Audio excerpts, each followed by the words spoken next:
कल अपन लोगों ने एरिया अंडर द कर्व की बेसिक डेफिनेशन देख ली और एरिया अंडर द कर्व पर बेस्ड काफी सारे सवाल भी देख लिए। बेसिक बेसिक बेसिक बेसिक सवाल, ऐसी विशेष बात नहीं थी। और उन बेसिक बेसिक सवालों में अपन ने देखा कि एरिया अंडर द कर्व निकालने में 3 स्टेप करने होते हैं।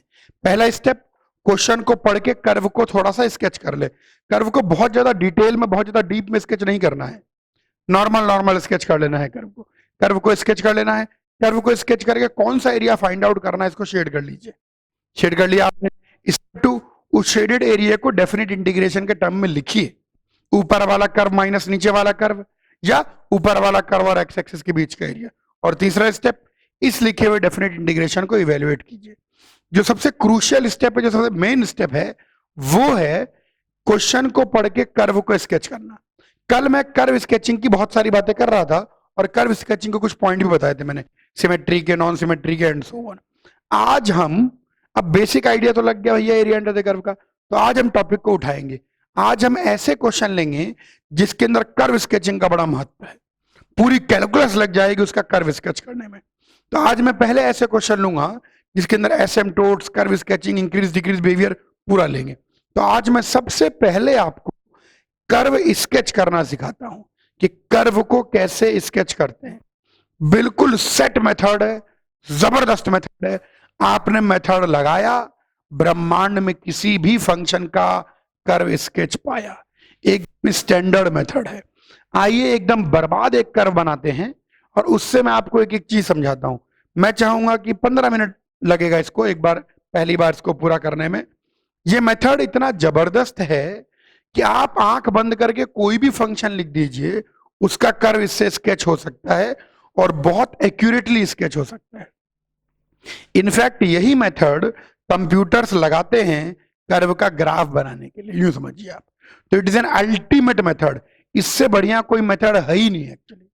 तो इसलिए इस मेथड को ध्यान से समझना है।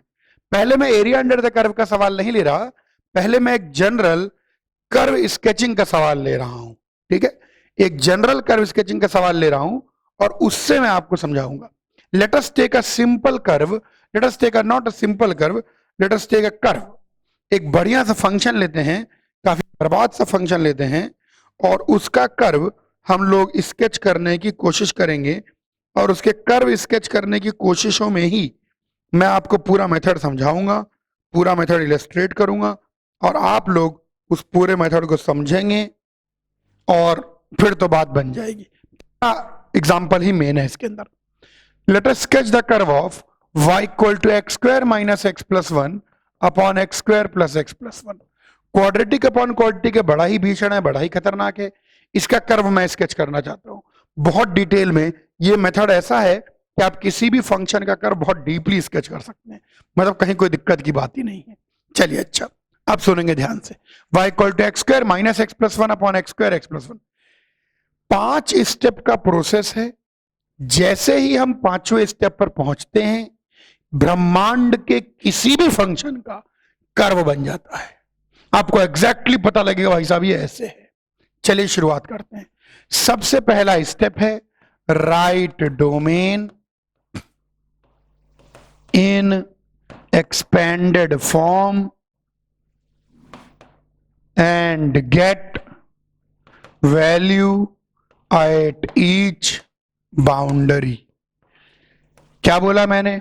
डोमेन को एक्सटेंडेड फॉर्म में लिखो, एक्सपेंडेड फॉर्म में।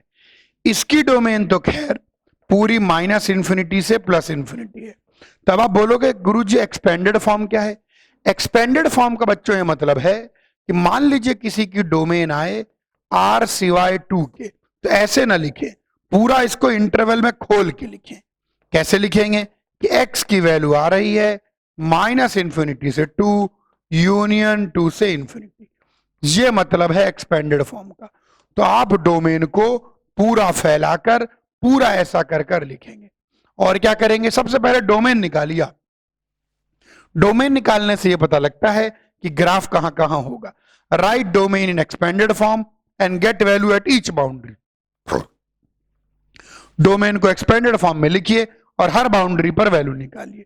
तो अब यहां पर प्लस इंफिनिटी माइनस 2 बाउंड्री आ गई, यहां पर 4 बाउंड्री थी, हर बाउंड्री पर वैल्यू निकालिए। अब इस केस में तो लिमिट का यूज करेंगे, प्लस इंफिनिटी हो माइनस इंफिनिटी हो, y की वैल्यू दोनों केस में 1 ही आ रही है। लिमिट निकालना कोई मुश्किल काम नहीं है। ये है पहला स्टेप, ये है स्टेप 1। स्टेप 1 है बड़ा आसान सा, स्टेप 1 है बड़ा सिंपल सा। जो भी फंक्शन आपको गिवन है, एकदम ध्यान से मेरी बात को सुने, ब्रह्मांड के किसी भी फंक्शन का कर्व में आज मैं स्केच करना बताने जा रहा हूं। आप जो भी आपको फंक्शन गिवन है, उस फंक्शन की डोमेन को पूरा एक्सपेंडेड फॉर्म में लिखें, पूरा खोल के इंटरवल्स में लिखें। इंटरवल्स में डोमेन को लिखने के बाद आप क्या करेंगे, हर बाउंड्री पर वैल्यू निकालेंगे। तो यहां पर हमारे पास इन बाउंड्री पर वैल्यू निकल के आ गई। छोटा सा कोने में चाहो तो चार्ट बनाते चलो। तो यहां पर मैं एक छोटा सा चार्ट बना रहा हूं और इस चार्ट में हम वैल्यू भरते जाएंगे। इस चार्ट में सिर्फ 3 ही वैल्यू भरनी होती है। पहली वैल्यू भर दी, माइनस इंफिनिटी पर वैल्यू 1 है, प्लस इंफिनिटी पर वैल्यू 1 है। ये चार्ट है छोटा सा, इस चार्ट में सिर्फ 3 वैल्यू भरनी होती है। इस चार्ट के अंदर पहली वैल्यू जो भरनी होती है वो होती है value at boundary of domain. तो डोमेन की बाउंड्री पर वैल्यू भर दी कि भैया माइनस इंफिनिटी पर वैल्यू 1 है, इंफिनिटी पर वैल्यू 1 है। बस ये चार्ट ही मेन है। इस चार्ट में 3 वैल्यू भरो, ग्राफ पाओ, जबरदस्त ग्राफ। अच्छा, तो गुरुजी पहला काम हो गया, आपने चार्ट में ये भर दिया। स्टेप 2, दूसरा स्टेप आप क्या करेंगे, दूसरे स्टेप में आप इसका डेरिवेटिव निकालेंगे। क्या निकालेंगे, डेरिवेटिव। आइए इसका डेरिवेटिव निकालें। न्यूमरेटर का derivative 2x minus 1 into denominator x square plus x plus 1 minus denominator का derivative into numerator x square minus x plus 1 whole upon derivative का होल स्क्वायर। जैसा कि मैंने बोला, इस चार्ट में सिर्फ आपको 3 वैल्यू भरनी है। पहली value at boundary of domain, दूसरी भरनी है values where dy by dx is 0। दूसरी चीज आपको भरनी है वो पॉइंट की वैल्यूज जहां डेरिवेटिव 0 है। तो आइए इस डेरिवेटिव को कैलकुलेट करें। 2x माइनस 1 और 2x प्लस 1, तो 2x से मल्टीप्लाई बहुत कुछ कटेगा लेकिन बर्बाद हो जाएगा। 2x cube plus 2x square plus 2x, minus 1 से मल्टीप्लाई कर दें, minus X square minus X minus 1, minus 2x से मल्टीप्लाई करें, minus 2x cube plus 2x square minus 2x, minus 1 से मल्टीप्लाई करें, minus X square plus X minus 1 whole upon X square plus x plus 1 का whole square. जो मैं कह रहा हूं ध्यान से सुने, ब्रह्मांड का हर कर्व स्केच हो जाएगा। 2x क्यूब से 2x क्यूब कट गया, plus 2x minus 2x cut गया, minus x plus x cut गया, काफी कुछ चलो कटकुट आ गया है। यहां पर निकल के आता है 2x square minus X square minus X square, 2x square minus 2, तो 2 टाइम्स एक्स स्क्वायर माइनस 1 निकल के आ गया। अब जहां जहां डेरिवेटिव 0 जा रहा है, तो डेरिवेटिव कहां कहां 0 जा रहा है, y डैश की वैल्यू 0 जाती है at x equal to 1, x equal to minus 1। तो यहां पर x और y कोऑर्डिनेट आपको उसमें भरने हैं। तो x की वैल्यू 1 है, तो इसके कॉरस्पॉन्डिंग y की वैल्यू कितनी आएगी, x को 1 रख दें तो 1/3 आ रही है, और x को अगर माइनस 1 रख दें तो x को माइनस 1 रख दें तो y की वैल्यू 3 आ रही है। तो 2 और भर ली हमने कि माइनस 1 पर वैल्यू 1/3 और 1 सॉरी गड़बड़ कर दिया मैंने, माइनस 1 पर वैल्यू 3 है, माइनस 1 पर वैल्यू 3 और 1 पर वैल्यू 1/3। ये कर्व बनाने का ऐसा तरीका है, अचूक अमोद बाण है, राम बाण होता है ना, वैसा है। इस चार्ट के अंदर बस 3 वैल्यू भरनी होती है और कर्व बन जाता है। पहली वैल्यू कौन सी भरनी है, डोमेन की बाउंड्री पॉइंट पर वैल्यू। यहां डोमेन की 2 ही बाउंड्री आई तो वो वैल्यू भर ली। दूसरी वैल्यू कौन सी, वैल्यू मतलब एक्स कोऑर्डिनेट वाई कोऑर्डिनेट दोनों भरने हैं। दूसरी वैल्यू कौन सी भरनी है, दूसरी वैल्यू हमको भरनी है जहां पर डेरिवेटिव 0 जाए। तो डेरिवेटिव कहां कहां 0 जा रहा है, 1 और माइनस 1 पर डेरिवेटिव 0 जा रहा है। तो x इक्वल टू 1 में x और y कोऑर्डिनेट भरिए और x इक्वल टू माइनस 1 में x और y कोऑर्डिनेट भरिए। कॉपी करें तो लास्ट स्टेप बताऊं, कॉपी करिए, रहे बताते रहे। ओके, तो जैसा कि मैंने बताया कि भैया इसके अंदर 3 चीजें भरनी है। आइए भर लेते हैं खटाखट। नेक्स्ट इंपॉर्टेंट चीज, अच्छा ये तो ये है, ठीक है। तो स्टेप 1 में अपन ने बाउंड्री निकाल ली, स्टेप 2 में अपन ने डेरिवेटिव 0 निकाल लिया। स्टेप 3 में अब आपको मैं सिखाऊंगा एसिम्पटोट्स निकालना। स्टेप 3, अब बारी आएगी एसिम्पटोट्स की। दो ही प्रकार के एसिम्पटोट अपन को देखने हैं। एक देखना है वर्टिकल एसिम्पटोट, जैसा मैं कह रहा हूं वैसा ही सुने। दूसरा देखना है हॉरिजॉन्टल एसिम्पटोट। एक देखना है वर्टिकल एसिम्पटोट, एक देखना है हॉरिजॉन्टल एसिम्पटोट। दो प्रकार के एसिम्पटोट अपन को समझने हैं, वर्टिकल एसिम्पटोट और हॉरिजॉन्टल एसिम्पटोट। जैसे मैं आपको समझा रहा हूं वैसे ही आप समझिएगा, टेंशन मत लीजिएगा। अब सुनना ध्यान से, वर्टिकल एसिम्पटोट और हॉरिजॉन्टल एसिम्पटोट। वर्टिकल एसिम्पटोट वहां पर मिलता है, ध्यान सुने, वर्टिकल एसिम्पटोट वहां पर मिलता है, या यूं कह लीजिए कि x equal to a will be vertical asymptote if at x equal to a y is infinite। x equal to a इसका वर्टिकल एसिम्पटोट होगा अगर x को a रखने पर y इनफाइनाइट आ जाए। अगर x को a रखने पर y इनफाइनाइट आ जाए, कहने का मतलब आमतौर पर y कब इंफिनिटी आता है? चीजें तब इंफिनिटी जाती हैं जब डिनोमिनेटर जीरो हो जाए, लेकिन यहां डिनोमिनेटर जीरो नहीं होगा। दैट इज generally, अरे मेरी स्पेलिंग खराब हो गई, that is generally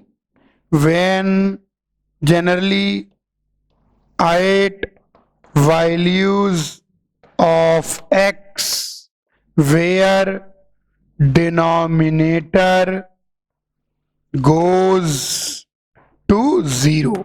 आमतौर पर जहां डिनोमिनेटर जीरो जाता है, जिस x की वैल्यू पर डिनोमिनेटर जीरो जाता है, वहां वर्टिकल एसिम्पटोट मिलती है। ये पहला क्वेश्चन है तो मैंने इसके अंदर वर्टिकल एसिम्पटोट अभी नहीं लिए, मैंने ऐसा कर लिया जिसमें वर्टिकल एसिम्पटोट नहीं आती, क्योंकि इसके अंदर कभी भी कुछ भी माथा पटक लें, खून निकल आए, डिनोमिनेटर जीरो नहीं जाएगा। पर वर्टिकल एसिम्पटोट का कंसेप्ट मैंने बता दिया। Vertical asymptote x equal to a vertical asymptote कहलाएगी, x इक्वल a वर्टिकल कहलाएगी यदि x को a रखने पर y इंफिनिटी हो जाए। अगर x को a रखने पर y इंफिनिटी हो जाता है तो x इक्वल टू ए कहलाती है वर्टिकल एसिम्पटोट। ये समझे आप बात को। आमतौर पर ऐसा कब होता है कि x को कुछ रखने पर y इंफिनिटी हो जाए? जहां डिनोमिनेटर जीरो जाती है। अब मैं बताता हूं हॉरिजॉन्टल एसिम्पटोट। हॉरिजॉन्टल एसिम्पटोट को सुने, if at x approaches infinity y is finite and equal to a, then y equal to a is horizontal asymptote। x को इंफिनिटी भेजने पर अगर y की फाइनाइट वैल्यू आ जाए तो y की वो फाइनाइट वैल्यू हॉरिजॉन्टल एसिम्पटोट होती है। x को इंफिनिटी भेजने पर अगर y की फाइनाइट वैल्यू आ जाए, x को इंफिनिटी भेजने पर अगर y की फाइनाइट वैल्यू आ जाए तो y की वो फाइनाइट वैल्यू हॉरिजॉन्टल एसिम्पटोट होती है। Also at x approaches minus infinity, अगर x को माइनस इंफिनिटी आने पर भी y is finite and equal to b, then y equal to b is horizontal asymptote. ऐसा संभव है कि x के इंफिनिटी जाने पर और x के माइनस इंफिनिटी जाने पर अलग अलग y की वैल्यू आए। इस अपने पर्टिकुलर केस में चूंकि ये चुन्नू क्वेश्चन है, इसलिए इसमें माइनस इंफिनिटी प्लस इंफिनिटी पर एक ही वैल्यू आ रही है, y इक्वल टू 1 आ रहा है।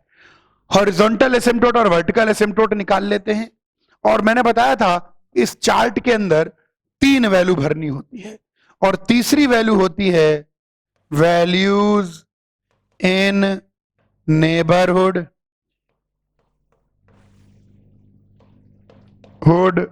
ऑफ वर्टिकल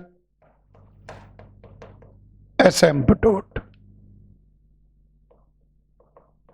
सुनेंगे ध्यान से, values in neighbourhood of vertical asymptote, vertical asymptote के नेबरहुड में वैल्यू। लेकिन यहां कोई वर्टिकल एसिम्पटोट आई नहीं तो कोई नेबरहुड की वैल्यू की प्लॉटिंग नहीं होगी। अब सुनना है ध्यान से। तो यहां पर कुल मिला के सारी बातों को मद्देनजर रखते हुए हम इस नतीजे पर पहुंचे हैं y इक्वल टू 1 हॉरिजॉन्टल एसिम्पटोट है। पहला क्वेश्चन था, इससे थोड़ा इसके अंदर काफी सारी चीजें इजी ली गई हैं। अब सबसे पहले आप ये स्टेप 3 कॉपी कर लीजिए, कॉपी करिए स्टेप 3। अब सुनो ध्यान से, बिल्कुल मेथड भाई साहब सेट है, अब कहीं से लेकर कहीं तक कोई दिक्कत नहीं है, हो गई। अब आइए कर्व बना देते हैं। कर्व बनाने के लिए ये हॉरिजॉन्टल एसिम्प्टोट आ गई, तो इस चार्ट के बगल में लिख लें y equal to 1 is horizontal asymptote, और कोई वर्टिकल एसिम्प्टोट नहीं आई है। इस चार्ट के अंदर तीन ही चीजें भरनी होती हैं, value at boundary of domain, value where dy by dx is 0, value in the neighbourhood of vertical asymptote, वो अपने आप ही आ जाती है। मेनली ये दो चीजें भरनी है, मेनली ये दो चीजें भरनी है। इस मेथड का नाम ही है टू वैल्यूज एसिम्प्टोट मेथड, यानी दो तो वैल्यू, कौन सी दो वैल्यू, बाउंड्री ऑफ डोमेन और ये जहां पर dy by dx 0 जाए, ये ऑटोमेटिकली बाउंड्री ऑफ डोमेन में कैलकुलेट रहता है, लेकिन फिर भी ध्यान रखना है। और एसिम्प्टोट निकाली, बस चार्ट के अंदर ये दो वैल्यू पर कॉन्सेंट्रेट करें, ये तीसरा ऑटोमेटिकली आ जाएगा। चार्ट के अंदर बस ये दो वैल्यू भरनी है आपको और एसिम्प्टोट निकालना है बस। और जैसे आपने ये बनाया, कर्व आंखों के सामने आया। आइए कर्व को आंखों के सामने, तीसरी वैल्यू इतनी इंपॉर्टेंट नहीं है। अब सुनना ध्यान से, सबसे पहले एसिम्प्टोट बनाएं, तो y इक्वल टू 1 एसिम्प्टोट आ गई, कोऑर्डिनेट एक्सिस बनाइए, फिर एसिम्प्टोट बनाइए, एसिम्प्टोट को डॉटेड लाइन से बनाइए, y इक्वल टू 1 एसिम्प्टोट आ गई, ये लीजिए एसिम्प्टोट आ गई y इक्वल टू 1। ठीक है, पहले क्या करेंगे, बहुत आसान है, कोऑर्डिनेट एक्सिस बनाइए, कर्व बन गया। इस मेथड में सिर्फ आपको ये दो वैल्यू चार्ट में भरनी है और एसिम्प्टोट्स निकालनी है बस। 2 points and asymptote method, 2 point asymptote method, 2 point asymptote method. Coordinate axis बना लीजिए, कोऑर्डिनेट एक्सिस बनाने के बाद एसिम्प्टोट्स बना लीजिए, तो एसिम्प्टोट एक ही आ गई y इक्वल टू 1। उसके बाद मार्क पॉइंट्स, जितने पॉइंट्स हैं उनको चार्ट में मार्क करिए। यहां देखो -1 पर वैल्यू 3 है, तो -1 पर वैल्यू 3 कर दीजिए, यहां से पास होगा। 1 पर वैल्यू 1/3 है, 1 पर वैल्यू 1/3 है, यहां से पास होगा। अब देखो -∞ पर वैल्यू 1 है, सुनना ध्यान से, ध्यान देखो, यहां जब भी आप इंफिनिटी पर कोई वैल्यू प्लॉट करते हैं तो उसको उसी साइड प्लॉट करना होता है जिस साइड में बगल वाली वैल्यू है, ये एक ध्यान रखना है। इंफिनिटी पर जब आप कोई वैल्यू प्लॉट करते हैं तो उसको उसी साइड प्लॉट करना होता है जिस साइड में उसके जस्ट बगल वाली वैल्यू है। अब आप बोलोगे उसी साइड प्लॉट करना है जिस साइड में जस्ट बगल वाली है, मैं बताता हूं। +∞ पर वैल्यू 1 है, इसके बगल वाली वैल्यू 1 से छोटी है कि 1 से बड़ी, 1 से छोटी, तो +∞ पर वैल्यू आप 1 से चिनन मिनन छोटे पर डॉट लगाओगे कि 1 को टेंड कर रहा है, लेकिन 1 की छोटी वैल्यू से। भाई +∞ पर कोई वैल्यू होती नहीं है, वो तो +∞ पर टेंड करेगा। अब सवाल उठता है 1 को टेंड कर रहा है ये, तो 1 की बड़ी वैल्यू से कि 1 की छोटी वैल्यू से, तो उसके बगल की वैल्यू देख लो बस आप, क्योंकि +∞ और -∞ आपके ओपन इंटरवल तो शामिल ही नहीं है एक्चुअली। तो +∞ -∞ पर जब x +∞ या x -∞ जाएगा तो हमेशा टेंडिंग वैल्यू आएंगी, जब x +∞ या x -∞ जाएगा तो हमेशा टेंडिंग वैल्यू आएंगी। अब भैया +∞ पर वैल्यू 1 आ रही है, लेकिन 1 को किधर से अप्रोच करना है, 1 की छोटी वैल्यू से कि 1 की बड़ी वैल्यू से, बगल वाले को देख लो। अब जैसे -∞ पर टेंडिंग वैल्यू 1 आ रही है, तो -∞ पर 1 आएगी, किधर से, 1 की बड़ी वैल्यू से कि 1 की छोटी वैल्यू से, उसके बगल में देखो, ये 1 से बड़ा है तो 1 की बड़ी वैल्यू से। यानी ये -∞ पर जब x -∞ को अप्रोच करता है तो y की वैल्यू 1 को टेंड करती है, लेकिन 1 की बड़ी वैल्यू से, और जब x +∞ को अप्रोच करता है तो फिर से y की वैल्यू 1 को टेंड करती है 1 की छोटी वैल्यू से। ध्यान सुनना है, +∞ और -∞ पर जो लिमिटिंग वैल्यू होती है, जो टेंडिंग वैल्यू होती है, उसको कैसे मार्क करना है। अब मैंने बोल दिया कि -∞ पर 1 को टेंड करता है। अच्छा, -∞ पर 1 को टेंड करता है किधर से, 1 की बड़ी वैल्यू से कि 1 की छोटी वैल्यू से। मैंने बोल दिया +∞ पर 1 को टेंड करता है। अच्छा, 1 को टेंड करता है किधर से, 1 की बड़ी वैल्यू से कि 1 की छोटी वैल्यू से। ये डिसीजन लेंगे जस्ट बगल के पॉइंट को देखकर। +∞ पर 1 को टेंड कर रहा है, ओके, तो 1 को किधर से टेंड कर रहा है, 1 की बड़ी वैल्यू से कि 1 की छोटी वैल्यू से, तो बगल के पॉइंट को देखो, 1 से छोटा है तो 1 की छोटी वैल्यू से टेंड करेगा। माइनस इंफिनिटी पर 1 को टेंड कर रहा है, किधर से? 1 की बड़ी वैल्यू से कि 1 की छोटी वैल्यू से? बगल के पॉइंट को देखो, 1 से बड़ा है तो 1 की बड़ी वैल्यू से। ये हो गए, मार्क कर दिया आपने, मार्क पॉइंट्स, पॉइंट्स मार्क हो गए। अब करना कुछ नहीं है, सबको स्मूथ कर्व से जोड़ दो जितने पॉइंट मार्क किया आपने। Join all points by smooth curve. मिल गया, मिल गया। अभी आपको लग नहीं रहा जबरदस्त मेथड। अब यहां पर तो एसिम्प्टोटिक होगा तो बस यहां से गुजरते हुए, अच्छा ये एक्स एक्सिस वाई एक्सिस को कहां पर काटेगा वो भी अपन बड़े आराम से एक मिनट निकाल लेते हैं। इसके अंदर एक मिनट रुक जाइए, तो समीकरण और अच्छा बन जाएगा। एक मिनट रुकिए। यस, कोई भी कर्व एक्स एक्सिस को कहां पर काटेगा? एक्स, ये रहा ये रहा ये रहा। कोई भी कर्व एक्स एक्सिस को कहां पर काटेगा? जहां वाई 0 होगा। तो पुट करें वाई इक्वल टू 0, तो नो एक्स, यानी नेवर कट्स एक्स एक्सिस। और कोई भी कर्व वाई एक्सिस को कहां काटेगा? जहां एक्स 0 होगा। अगर एक्स को हम 0 रख दें तो वाई की वैल्यू आती है 1, तो यानी एक्स 0 पर, उत्तर एक और पॉइंट मिल गया, एक्स 0 पर वाई की वैल्यू 1। तो इस पॉइंट को मार्क कर लें, एक्स 0 पर वाई की वैल्यू बेहतरीन 1 आ रही है। ओके, बस अब इनको ज्वाइन कर दीजिए और ये बन गया curve.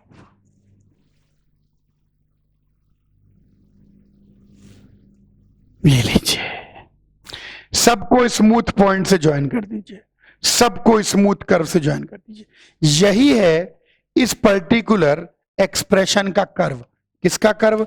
X square minus x plus 1 upon X square plus x plus 1 का। यहां पर बल्कि इसको करेक्शन कर लेते हैं अपन, ये वैल्यू नेबरहुड तो ऑटोमेटिकली आ जाएगी। एक मिनट रुक जाएं, एक मिनट रुक जाएं, सब गायब कर देता हूं पहले तो मैं। इसके अंदर आप चाहो तो ये वैल्यू मार्क कर लो, तो जरूरत नहीं पड़ती।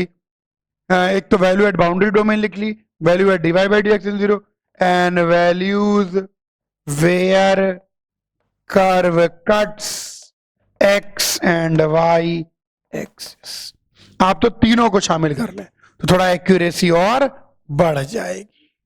तो बस ये 3 पॉइंट इस चार्ट में भरें, एसिम्प्टोट निकालें, प्लॉट कर दें, कहानी खत्म। प्लस इंफिनिटी और माइनस इंफिनिटी पर जो एसिम्प्टोटिक वैल्यू प्लॉट करते वक्त देखना है कि प्लस इंफिनिटी को 1 को टेंड कर रहा है तो किधर से, और माइनस इंफिनिटी पर 1 को टेंड कर रहा है तो किधर से। ये 3 पॉइंट चार्ट में भरें, एसिम्प्टोट लिखें, खट, एक लाइन में कर्व प्लॉट हो जाएगा। और इसको हमेशा स्मूथ कर्व से जोड़ना है, कहीं पर भी कोई शार्प कॉर्नर कभी भी नहीं आएगा। अब सवाल उठता है कि सर अगर मॉडुलस वोडुलस का कर्व बनाएंगे तो डिफाइन करके बनाएंगे। कभी भी हम पीस वाइज फंक्शन का कर्व इस मेथड से नहीं बनाते हैं। क्यों नहीं बनाते? क्योंकि फंक्शन डेरिवेबल होना चाहिए। क्यों डेरिवेबल होना चाहिए? क्योंकि आप उस पॉइंट को मार्क करते हैं जहां डेरिवेटिव 0 जाता है। तो सिंपल सा मेथड है, बाउंड्री ऑफ डोमेन पर वैल्यू निकालिए, जहां जहां डेरिवेटिव 0 जा रहा है वैल्यू निकालिए, जहां एक्स एक्सिस वाई एक्सिस को काट रहा है 0 वैल्यू निकालिए, चार्ट में भर दीजिए, सारी एसिम्प्टोट निकालिए। बस सबसे पहले कोऑर्डिनेट एक्सिस बनाओ, उसके बाद एसिम्प्टोट बनाओ, एसिम्प्टोट बनाने के बाद पॉइंट्स मार्क करो और सबको स्मूथ कर्व से ज्वाइन कर दो, मिल गया curve. So this is the curve. और हमको इस कर्व के अंदर सारे के सारे पॉइंट्स भी पता हैं कि कहां पर वो क्या क्या वैल्यू ले रहा है। कॉपी करिए। अच्छा, अब तो कर्व बनाने का हमारा मेथड बिल्कुल सेट है, 3 पॉइंट एंड एसिम्प्टोट। बस ये 3 पॉइंट्स ढूंढेंगे, एसिम्प्टोट ढूंढेंगे और कर्व बन जाएगा। इसके अंदर सिर्फ 2 बातें विशेष ध्यान रखनी है। पहली बात ये ध्यान रखनी है कि इंफिनिटी, जब x की वैल्यू प्लस इंफिनिटी या x की वैल्यू माइनस इंफिनिटी जाती है तो वो हमेशा टेंडिंग होती है। तो वो उसको, उस वैल्यू को उससे बड़ी वैल्यू से टेंड कर रही है कि उस वैल्यू को उसकी छोटी वैल्यू से टेंड कर रही है। उसके लिए आप जस्ट उसके बगल वाली वैल्यू को देखेंगे। दूसरी इंपॉर्टेंट बात, जितने भी एसिम्प्टोट हैं सबको हमेशा डॉटेड लाइन से प्लॉट करें। 3 पॉइंट एसिम्प्टोट मेथड कहेंगे इसको हम, 3 पॉइंट और एसिम्प्टोट मेथड। आप ये तीसरा पॉइंट भी लें, 3 पॉइंट एंड एसिम्प्टोट मेथड। आओ एक और कर्व जबरदस्त, इस कर्व को देखेंगे। अब ये कर्व पूरा अपन खुल के बनाएंगे, यानी इसके अंदर पूरी एसिम्पटोट सब कुछ। अच्छा, अभी मैंने एक क्वेश्चन को लगाओ सर,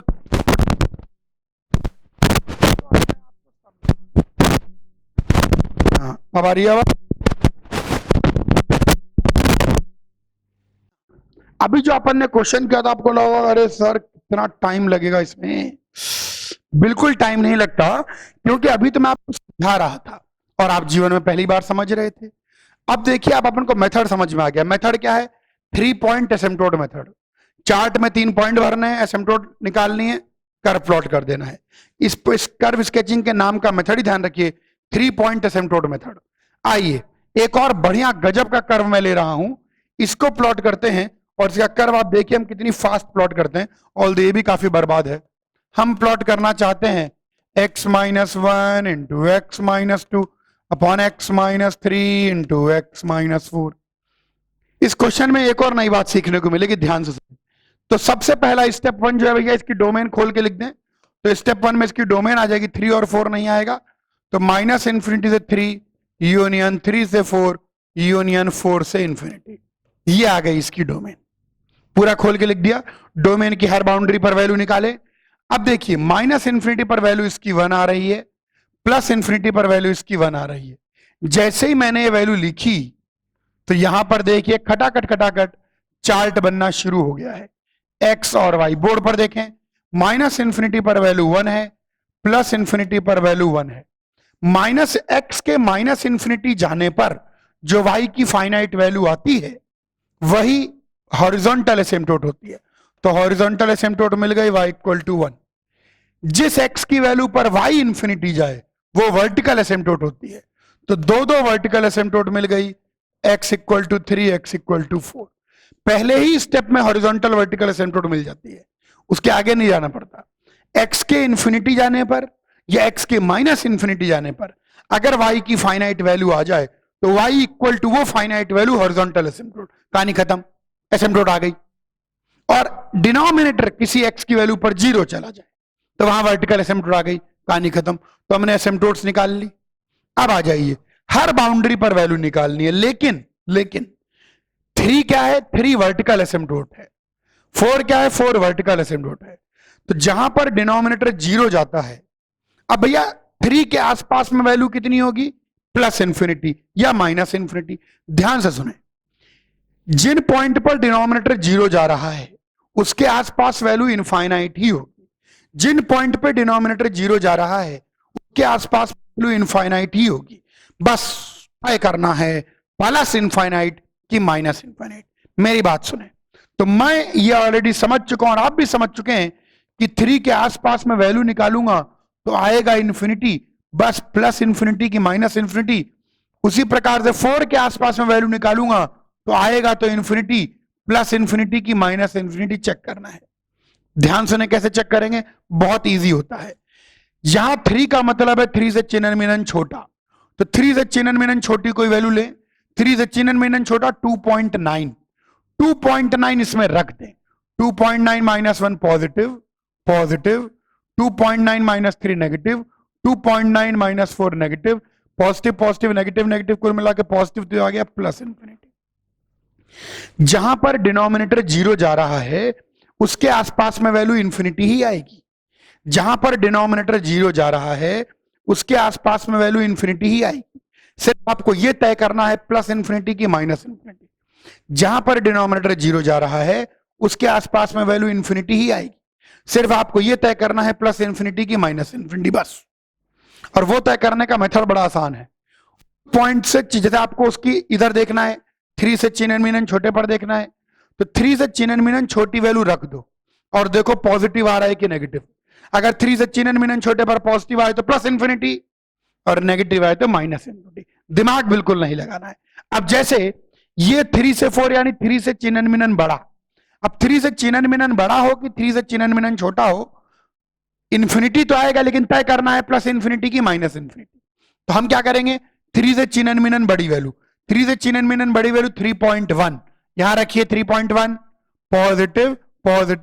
पॉजिटिव नेगेटिव, पूरी चीज नेगेटिव, तो यहां वैल्यू आएगी माइनस इन्फिनिटी। ध्यान रखना, बार बार दोहरा रहा हूं, जिस पॉइंट पर डिनोमिनेटर 0 जाता है उसके आसपास में वैल्यू इन्फिनिटी ही आएगी। बस हमें केवल ये तय करना है कि प्लस इन्फिनिटी की माइनस इन्फिनिटी, उसके लिए उसके जस्ट पास की वैल्यू रख के पूरे एक्सप्रेशन का साइन देख लो। अब जैसे 4 पर आ जाइए, 4 से चिन्ह मिनन छोटा 3.9, positive positive positive negative negative, तो माइनस इन्फिनिटी। बिल्कुल सिंपल है, बिल्कुल सिंपल। आपको 4 से चिन्ह मिनोड़ा 4.1 रखो, positive positive positive positive positive plus infinity. अब आपके सारी बाउंड्री को इसमें भरो। यहां 3 को क्या लिखोगे, 3 से चिन्ह मिनन छोटा पर वैल्यू प्लस इन्फिनिटी। इस 3 को क्या लिखोगे, 3 से चिन्ह मिनन बड़ा पर वैल्यू माइनस इन्फिनिटी। इस 4 को क्या लिखोगे, 4 से चिन्ह मिनन छोटा पर वैल्यू माइनस इन्फिनिटी। 4 से चिन्ह मिनन बड़ा पर वैल्यू प्लस इन्फिनिटी। चार्ट के अंदर 3 ही पॉइंट भरने होते हैं। पहला, डोमेन की हर बाउंड्री पर वैल्यू, तो डोमेन की हर बाउंड्री पर वैल्यू रख दी। दूसरी चीज क्या भरनी है, जहां डेरिवेटिव 0 जाए तो y को इसको मल्टीप्लाई कर लेते हैं, गंदा सा बनेगा X square minus 3x plus 2 whole upon X square minus 7x plus 12। 4 5 6 7 4, बिल्कुल सही। तो डेरिवेटिव निकालेंगे, न्यूमरेटर का डेरिवेटिव इनटू डिनोमिनेटर, बोर्ड पर देखते रहें, माइनस डिनोमिनेटर का derivative into numerator whole upon denominator का होल स्क्वायर। एकदम सेट मेथड है, 3 पॉइंट एसिम्प्टोट मेथड। 3 पॉइंट भरिए और एसिम्प्टोट निकालिए। चलिए नीचे यहां पर देखते हैं, तो x square minus 7x plus 12, इसका तो खैर कोई फर्क नहीं पड़ रहा, मल्टीप्लाई करें 2x into x square 2x cube, 2x into minus 7x 7 दूनी 14 minus 14x square, 2x into 12 plus 24x, फिर माइनस 3 से मल्टीप्लाई कर दें, minus 3x square plus 21x minus 36। ये आ गया न्यूमरेटर में। एक बार चेक कर लें, 2x cube minus 14x square बड़ा बर्बाद सा बन रहा है, plus 24x minus 3x square plus 21x minus 3 7 3 21 और 12, बिल्कुल सही। माइनस 2x से minus 2x cube plus 6x square minus 2x into plus 2 minus 4x, फिर प्लस 7 से मल्टीप्लाई करेंगे, बड़ा बर्बाद है, प्लस 7x स्क्वायर प्लस 7 से मल्टीप्लाई करेंगे, 7 3 21 21x प्लस 14। बड़ा ही खतरनाक सा बन गया, कोई बात नहीं, जैसा है सो है। 2x क्यूब से 2x क्यूब कट गया, और कुछ कट रहा है क्या, और बाकी तो मेरे ख्याल से सेट करना पड़ेगा। चलो सेट करते हैं, सब लोग इधर देखेंगे, इज इक्वल टू नीचे निकल के आ रहा है x square minus 7x plus 12 का होल स्क्वायर। चलो 21x भी कट रहा है, यस, काट दीजिए काट दीजिए काट दीजिए, चीजों को कैरी करने की जरूरत नहीं है, प्लस 21x भी कट रहा है। चलो बाकी सबको सेट करते हैं। आइए एक एक चीज को देखें, minus 14x square minus 3x square, तो minus 4 17x square, minus 17 plus 6 minus 11x square, minus 11 plus 7 4x square, तो न्यूमरेटर में यहां आया माइनस 4x स्क्वायर। एक बार देख लें, minus 14 minus 3 minus 17, minus 17 plus 6 minus 11, minus 11 plus 7 minus 4x square, बिल्कुल सही। अब x को देखें हम लोग, 24x और माइनस 4x, तो 20x। कांस्टेंट टर्म को देखें, माइनस 36 प्लस 14, तो माइनस कितना आ गया 1 2 2 माइनस 22। बड़ा ही बर्बाद सा, बहुत ही खतरनाक सा आया है। चलिए देखें, जो भी है, अब जैसा भी है यही करना है। इसमें कुछ कॉमन आ रहा है क्या, माइनस 2 को बल्कि कॉमन ले लेते हैं, तो यहां आ जाएगा 2x square minus 10x plus 11 upon, ये बहुत गजब का कर्व बनता है, माइनस 7x प्लस 12। डेरिवेटिव निकालने में टाइम लगेगा आपको। ये लीजिए, काफी मेहनत कर ली गई है, एरर ना हो जाए, 2x स्क्वायर माइनस, बिल्कुल सही। तो कुल मिला के अगर डेरिवेटिव को 0 करना है तो यही चीज बस कि 2x square minus 10x plus 11 को 0 कर दे, तो x की बदसूरत वैल्यू आ जाएंगी। x की वैल्यू आएगी minus b plus minus root of B square minus 4ac upon 2a। एक बार देख लें 4ac, तो 4 टू द 8, 88 बिल्कुल सही। तो बहुत ही बर्बाद वैल्यू, 100 में से 88 गया, कितना बचा 12, सही कह रहा हूं। 12 कितना हो गया 4 इंटू 3, तो 2√3/4, तो वैल्यू आ गई 5 प्लस माइनस √3/2। बहुत सही, बहुत ही बर्बाद वैल्यूज प्राप्त हुई हैं। तो यहां से x की वैल्यू कर्व अभी देखिएगा, एक आई 5 प्लस √3/2 और दूसरी आई 5 माइनस √3/2। ये दो वैल्यू नहीं है, इनके कॉरस्पॉन्डिंग हमको अभी चार्ट में भरना है। तो 5 प्लस √3/2 की अगर बात करते हैं तो ये कितना √3 कितना 1.7, तो 5 प्लस 1.7 6.7, 6.7/2 तो 3.35, तो 3 से बड़ा होगा, तो इस जगह भरेगा, यहां पर आएगा 5 प्लस √3/2। उसके कॉरस्पॉन्डिंग y कोऑर्डिनेट बाद में निकाल लेंगे। 5 माइनस √3/2 कितना हो जाएगा 5 माइनस 1.7, तो 3.3 आ जाएगा, सही है। 3.3/2 1.5, तो यहां कहीं आएगा 5 माइनस √3/2। इनके कॉरस्पॉन्डिंग y कोऑर्डिनेट अभी रुक के निकाल लेंगे। तो ये हमने भैया बड़ी मुश्किल से, बड़ी मेहनत से ये डेरिवेटिव निकाल लिया। एक आखिरी चीज यहीं पर, आखिरी पॉइंट, स्टेप 3, x को 0 रख देते हैं। तो x का अगर 0 रख देंगे, तो x को अगर 0 रख देंगे तो आपकी y की वैल्यू कितनी आ जाएगी 2 1 ज़ा 2, 4 3 ज़ा 12, 1/6। x 0 पर, अच्छा y अगर 0 रख देंगे तो x की वैल्यू 1 और x की वैल्यू 2। बहुत सही गुरुजी, खतरनाक कर ले लिया आपने। तो ये कहां से पास होता है, x 0 से पास होगा। तो यहां पर आइए, पॉइंट चार्ट थोड़ा छोटा बन गया है, कोई बात नहीं। x 0, x 1, x 2, तो यहां पर 3 पॉइंट हमारे पास और हैं। एक है 0,1/16, एक है 1,0, एक है 2,0। बस सारी वैल्यू फिट कर ली है हमने। अब हम कर्व बनाएंगे। पहले आप कॉपी कर लीजिए, फिर मैं कर्व बनाऊं। कॉपी कर लीजिए आराम से। कर्व स्टेप 1 पहले कॉपी करें, इसे नीचे, फिर उसको कॉपी करें। कॉपी करिए।